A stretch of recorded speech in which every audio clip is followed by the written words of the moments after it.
Social Transformation and Equity Minister Joachim Henry, in his maiden media outing for 2024, says the various government programs designed to assist the poor and the vulnerable should be seen as necessary interventions. When I evaluate our vulnerable population, and I think they're a significant part of our population, 24% vulnerable to poverty, and we have another 25% living below the poverty line.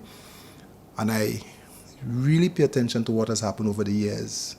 They're not the ones who receive, when they order to get the concessions, the large concessions that we give to our hoteliers. They're not the ones who receive concessions that other large businesses receive. No.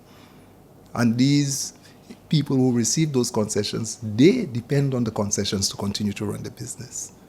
So when the government provides support in times of crisis, in times of difficulty to our vulnerable population, it is what a good government must do. The government has invited people who were impacted by COVID-19 and who did not receive public assistance during that period to submit their application for consideration for a one-time financial assistance package. We have passed the 5,000 plus that have applied for income support. So more than 5,000 persons have applied.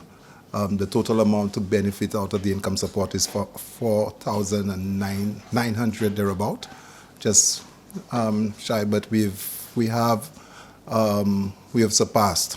And I would like to encourage persons who have not applied to do so, because we need to assess. We need to assess persons, and we ensure that all persons who receive are those who are qualified to receive.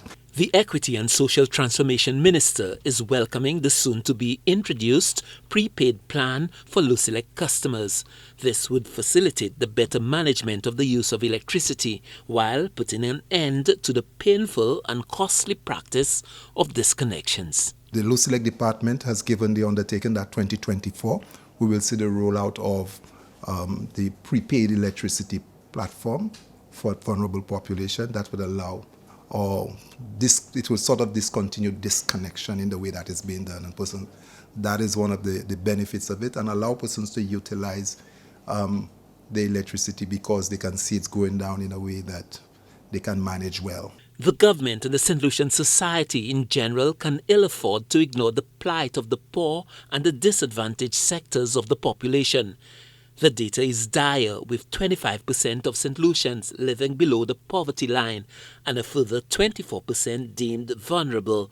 Social interventions in housing and living expenses are therefore critical.